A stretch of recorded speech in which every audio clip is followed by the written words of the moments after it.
अस्सलाम वालेकुम। इस वीडियो में मैं जो एक overall structure of bacterial cell होते हैं ना उसकी बात करूंगा। इवन तो हम ये अपने फर्स्ट सेकेंड ईयर में और एफएससी के लेवल पे भी काफ़ी पढ़ चुके हैं, लेकिन कुछ डिफरेंट चीज़ें हैं एमबीबीएस के लेवल पे, वो मैं बताऊंगा।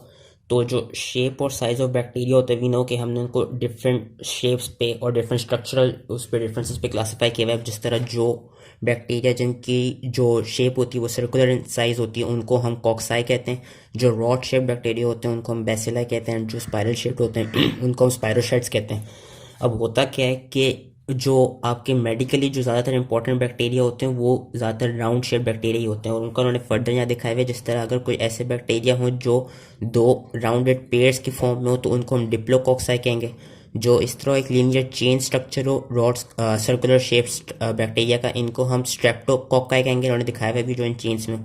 और जो इस तरह बिल्कुल क्लस्टर्स की फॉर्म में हो, बिल्कुल ये ग्रेप लाइक स्ट्रक्चर हो, इसको हम कहेंगे स्टेफिलोकॉक्साई। ठीक है, तो ये डिफरेंट वो दिखाएंगे। ये कॉक्साई हैं, ये रॉड्स हैं तो बेसिलस हैं, और जो स्पाइरल चेन्स हैं ये आपकी स्पायरोशेट्स हैं। अब जो इसमें मैं मेन बात करूंगा वो हम ग्राम पॉजिटिव और ग्राम नेगेटिव बैक्टीरिया की बात करेंगे, क्योंकि जो मोस्ट ऑफ द बैक्टीरिया होते हैं वो उनको हम इसी फीचर पे डिवाइड करते हैं, ग्राम पॉजिटिव पे और ग्राम नेगेटिव पे। लेकिन जो उसका एक प्रोसेस होता है ना ग्राम पॉजिटिव और ग्राम नेगेटिव का डिटेक्ट करने का, उस प्रोसेस की मैं बस बात नहीं करूंगा, लेकिन मैं ये बताता हूँ कि हम कैसे डिफ्रेंशिएट करते हैं ग्राम पॉजिटिव और ग्राम नेगेटिव बैक्टीरिया में। ये कि उन्होंने बैक्टीरिया का स्ट्रक्चर दिखाया हुआ है, जो एक ओवरऑल स्ट्रक्चर हमें पता है होता है। अब होता क्या है, दोनों ग्राम पॉजिटिव और ग्राम नेगेटिव बैक्टीरिया की जो सेल वॉल होती है उसमें मेन डिफरेंस आता है। होता क्या है कि जो मेन सबसे जो मोस्ट इंपॉर्टेंट डिफरेंस है ना वो ये होता है कि जो ग्राम पॉजिटिव बैक्टीरियास होते हैं, जो कि उन्होंने यहाँ पे दिखाया हुआ भी है, उनमें सबसे ज़्यादा पेप्टाइडोग्लाइकन की लेयर होती है। हम देख भी सकते हैं कि इसमें कितनी थिक पेप्टाइडोग्लाइकन की लेयर होती है, जिसकी वजह से जब हम ग्राम स्टेनिंग करते हैं तो जो ग्राम पॉजिटिव बैक्टीरियाज होते हैं वो आपको पर्पल स्टेन मिलता है। वेयर ग्राम नेगेटिव बैक्टीरियाज में क्या होता है कि ग्राम नेगेटिव बैक्टीरिया में दिखाया हुआ है कि कंपेयर टू ग्राम पॉजिटिव इनकी जो पेप्टाइडोग्लाइकन लेयर होती है वो इतनी थिन होती है कि वो जो इनकी जो जब ग्राम स्टेनिंग हम जो करते हैं तो जो ग्राम नेगेटिव बैक्टीरिया का कलर आता है वो यूजली पिंक या रेडिश आता है। तो ये एक डिफरेंस है कि जो ग्राम पॉजिटिव है उनकी जो पेप्टाइडोग्लाइकन लेयर है वो काफ़ी थिक है, और जो ग्राम नेगेटिव है उनकी काफ़ी थिन होती है। उसके साथ साथ जो ग्राम पॉजिटिव बैक्टीरियाज होते हैं उनमें एक और उनकी सेल वॉल पे एक और चीज़ होती है जिसका नाम होता है टेकोइक एसिड। तो ग्राम पॉजिटिव के पास ये भी अवेलेबल होता है, वैसे ग्राम नेगेटिव में टेकोइक एसिड नहीं होता। एंड साथ ही एक और जो डिफरेंस है वो ये होता है कि ग्राम नेगेटिव बैक्टीरियाज में वो होती है एंडोटॉक्सिन्स होते हैं। वो एंडोटॉक्सिन्स क्या होते हैं, बेसिकली वो आउटर मेम्ब्रेन होती है जो कि लाइपोपॉलीसैकेराइड होती है। इसके स्ट्रक्चर की मैं अभी बाद में बात करूंगा। होता क्या है, ग्राम नेगेटिव के पास ये आउटर मेम्ब्रेन होती है जिसको लाइपोपॉलीसैकेराइड कहते हैं, जिसको एंडोटॉक्सिन भी कहते हैं, और जो उनकी साइटोप्लाज्मिक मेम्ब्रेन है इसके दरमियान एक पेरीप्लाज्मिक स्पेस होती है। वो होता है कि इस पेरीप्लाज्मिक स्पेस में जो ग्राम नेगेटिव बैक्टीरिया होते हैं उनके पास काफ़ी डिफरेंट एंजाइम्स होते हैं जो कि एंटीबायोटिक रेजिस्टेंस करते हैं। उनके पास काफ़ी डिफरेंट उन्होंने दिखाया हुआ भी है कि डिफरेंट स्पीशीज ऑफ एंजाइम्स होती हैं जिनको बीटा लैक्टेमेसिस कहते हैं, जो कि क्या कराती हैं, जो कि एंटीबायोटिक रेजिस्टेंस प्रोवाइड करती हैं। क्योंकि जिस तरह पेनिसिलिन जो एक एंटीबायोटिक है ये इसको डिग्रेड कर सकते हैं। वेयर ग्राम पॉजिटिव क्या होता है कि जो ग्राम पॉजिटिव बैक्टीरिया होते हैं उनमें सिर्फ थिक पेप्टाइडोग्लाइकन लेयर होती है, उनके पास कोई इस तरह के एंजाइम्स नहीं होते, इसलिए ये वाले जो ये इतना एंटीबायोटिक रेजिस्टेंस नहीं होते और ये नॉर्मल पेनिसिलिन से भी डैमेज या डिस्ट्रॉय हो सकते हैं। तो मेन जो डिफरेंसेस थे वो ये थे कि ग्राम पॉजिटिव की पेप्टाइडोग्लाइकन लेयर थिक होती है, ग्राम नेगेटिव की थिन होती है। जो टेकोइक एसिड है वो ग्राम पॉजिटिव में अवेलेबल होता है, ग्राम नेगेटिव में नहीं होता। और जो लाइपोपॉलीसैकेराइड है जो एंडोटॉक्सिन है जो आउटर मेम्ब्रेन में होता है वो ग्राम नेगेटिव में ही अवेलेबल होता है, ग्राम पॉजिटिव में नहीं होता। कुछ बैक्टीरियाज ऐसे होते हैं कि जो ग्राम स्टेनिंग से डिफरेंशिएट नहीं हो सकते, और उन्होंने यहाँ पे एग्जांपल दी हुई है। जिस तरह माइकोबैक्टीरियम ट्यूबरक्लोसिस जो है जो कि टीबी कॉज करता है, उसकी उन्होंने ये दिखाया हुआ है कि जो उसका स्ट्रक्चर होता है उसके पास आउटर लेयर में कि माइकोलिक एसिड होता है, जिसकी वजह से इसका ग्राम स्टेनिंग में सही से पता नहीं चलता, सही से स्टेन नहीं आता। तो इसके लिए इन तरह के बैक्टीरिया के लिए हम डिफरेंट स्टेनिंग करते हैं जिसको हम एसिड फास्ट स्टेनिंग कहते हैं। लेकिन अगेन मैं यहाँ पे भी जो स्टेनिंग का प्रोसीजर है वो नहीं बताऊंगा। तो बस ये याद करना कि कुछ बैक्टीरिया ऐसे होते हैं जिनके पास ये माइकोलिक एसिड की लेयर होती है आउटर वॉल में, जिसकी वजह से इनकी ग्राम स्टेनिंग के थ्रू हम डिफरेंशिएट नहीं कर सकते, इनके लिए हमने एसिड फास्ट स्टेनिंग करनी होती है। अब जो एक बैक्टीरिया का स्ट्रक्चर है उसकी बता देते हैं। हमने कहा कि जो इनकी सेल वॉल होती है उसमें पेप्टाइडोग्लाइकन होती है। अब पेप्टाइडोग्लाइकन का स्ट्रक्चर कैसा होता है ये मतलब हमने याद नहीं रखना, लेकिन ये उन्होंने पेप्टाइडोग्लाइकन का स्ट्रक्चर दिखाया हुआ है। होता क्या है कि इस तरह करके आपके डिफरेंट पेप्टाइड ये जो ग्लाइकन चेन्स होती हैं जिनमें दो मोस्ट इंपॉर्टेंट होती हैं, N acetyl glutamine and N acetyl, I believe N acetyl glucosamine और एन एसिटाइल म्यूरामिनिक एसिड। इस तरह हम देख सकते हैं ये पेयर्स की फॉर्म में एक चेन बना रहे होते हैं। होता क्या है कि जो एन एसिटाइल म्यूरामिनिक एसिड होते हैं ना, उनके पास ही टेट्रापेप्टाइड चेन्स होती हैं। टेट्रापेप्टाइड यानी 4 अमीनो एसिड्स की चेन होती है। इन्होंने दिखाई हुई भी हैं कि जो जो एन एसिटाइल म्यूरामिनिक एसिड जहाँ पे भी है वहाँ पे इस तरह की टेट्रापेप्टाइड चेन्स होंगी, और ये जो 2 टेट्रापेप्टाइड चेन्स होंगी ये फिर आपस में पेप्टाइड इंटरब्रिजेस के थ्रू, यहाँ पे usually D alanine amino acid आता है, लेकिन अगेन ये स्ट्रक्चर याद करने की इतना ज़रूरत नहीं है इस तरह से। लेकिन इसकी इंपॉर्टेंस ये है कि होता है कि जो ग्राम पॉजिटिव बैक्टीरियाज होते हैं, ग्राम पॉजिटिव में वीनो सबसे ज़्यादा पेप्टाइडोग्लाइकन लेयर होती है। तो ग्राम पॉजिटिव बैक्टीरिया में होता क्या है कि ये जो एन एसिटाइल म्यूरामिनिक एसिड्स हैं इनके दरमियान जो टेट्रापेप्टाइड चेन्स हैं उनके दरमियान ये इंटरब्रिजेस बन रहे होते हैं, जहाँ पे यूजली डी एलेनिन होता क्या है। एंड यही इंटरब्रिजेस जो है ये मेन साइट होते हैं आपकी एंटीबायोटिक की। यहाँ पे इन इंटरब्रिजेस पे जहाँ पे टेट्रापेप्टाइड चेन्स आपस में क्या कहते हैं इंटरकनेक्ट हो रही हैं, यहाँ पे आपकी डिफरेंट एंटीबायोटिक्स आके अटैक करती हैं, जिसमें पेनिसिलिन आती है, सेफेलोस्पोरिन्स आ जाती है, वेनकोमाइसिन आ जाती है, एंड साथ ही कुछ लाइसोजाइम्स आ जाते हैं जो कि यूजली ह्यूमन टेयर्स, म्यूकस और सलाइवा में भी आपके प्रेजेंट होते हैं। जब ये वाली हम एंटीबायोटिक्स या ये वाला एंजाइम जब देंगे तो वो होगा क्या कि ये जो क्रॉस लिंक्स बन रहे होते हैं 2 एडजेसेंट टेट्रापेप्टाइड्स के दरमियान, वो फिर ब्रेकअप हो जाते हैं, जिसकी वजह से जो आपकी एंटीबायोटिक्स होती हैं वो ग्राम पॉजिटिव बैक्टीरिया में ज़्यादा यूजफुल होती हैं, उनको डिस्ट्रॉय करने में ज़्यादा मतलब इंपॉर्टेंट होती हैं, क्योंकि हमने अभी ऊपर देखा था कि जो ग्राम पॉजिटिव बैक्टीरिया होते हैं उनमें सबसे ज़्यादा पेप्टाइडोग्लाइकिन की लेयर ही होती है। ये एक इसकी इंपॉर्टेंस थी। जो ग्राम नेगेटिव बैक्टीरिया था उसका मैंने बताया था कि उसकी जो आउटर मेम्ब्रेन होती है उसको हम एंडोटॉक्सिन भी कहते हैं, लाइपोपॉलीसैकेराइड भी कहते हैं।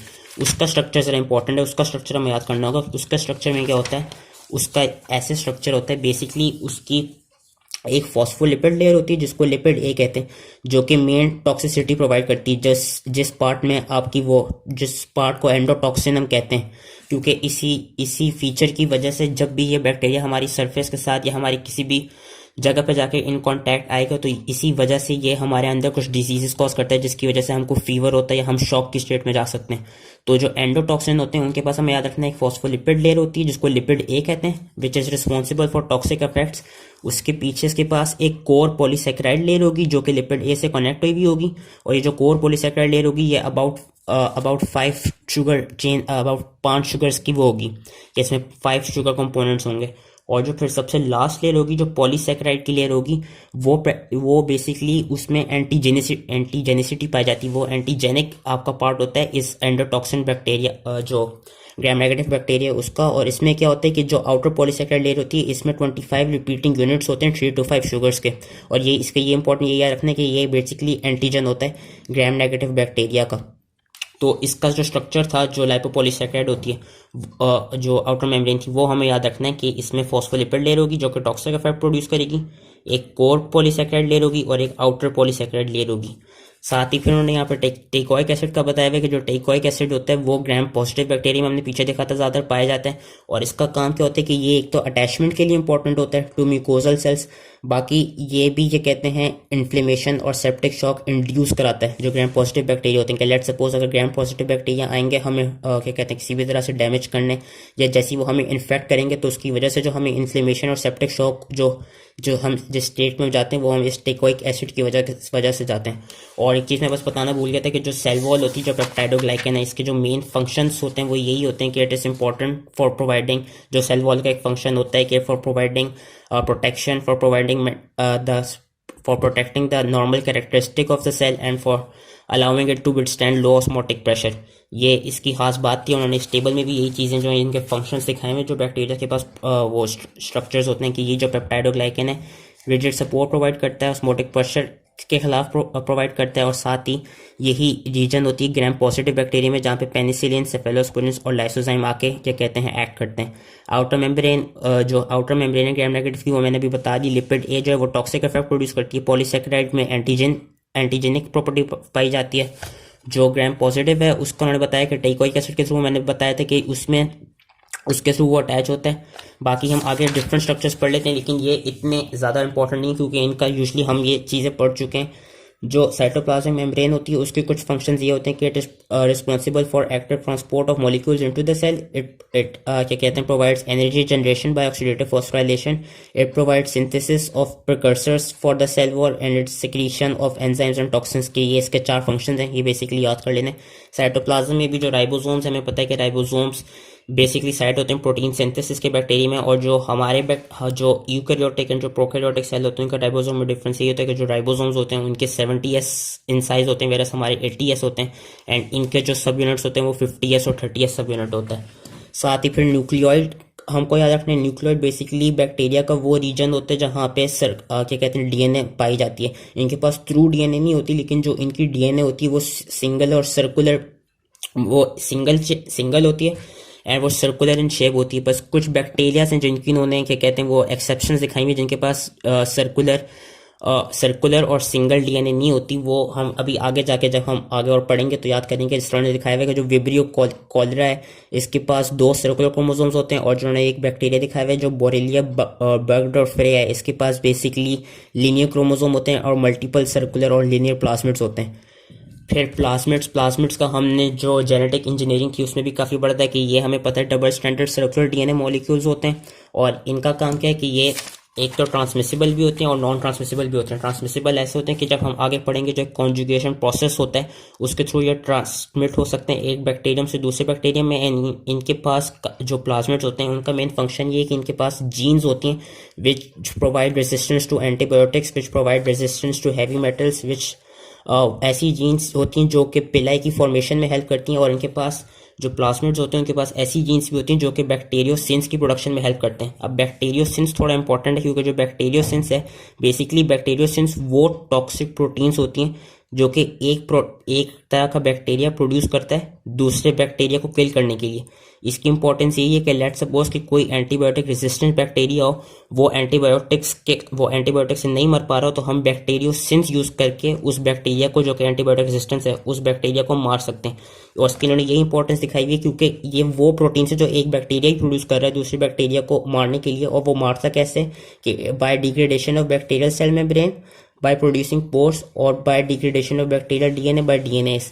और ये उन्होंने कुछ एग्जांपल्स दिए हैं कि कौन से ऐसे बैक्टीरिया से जो बैक्टीरियोसिंस प्रोड्यूस करते हैं, वो हम आगे जाके और पढ़ेंगे। जिस तरह ने दिखाया हुआ है कि कोलिसिंस कुछ प्रोटीन्स होती हैं जो ई कोलाई प्रोड्यूस करता है, पायोसिंस कुछ प्रोटीन्स होती हैं जो सूडोमोनास एरिगीनोसा प्रोड्यूस करते हैं, और इसी तरह ने दिखाया हुआ है कि लाइसोस्टेफिन्स कुछ प्रोटीन्स होती है जो कि एस ओरियस जो एक बैक्टीरिया की वो है जो बैक्टीरिया की क्लास है वो प्रोड्यूस करती है। बाद में ट्रांसपोसोन्स का दिखाया हुआ है, ये भी इतना इंपॉर्टेंट नहीं है, इसका बस हमें ये पता होना चाहिए कि ये जंपिंग जीन्स होती हैं।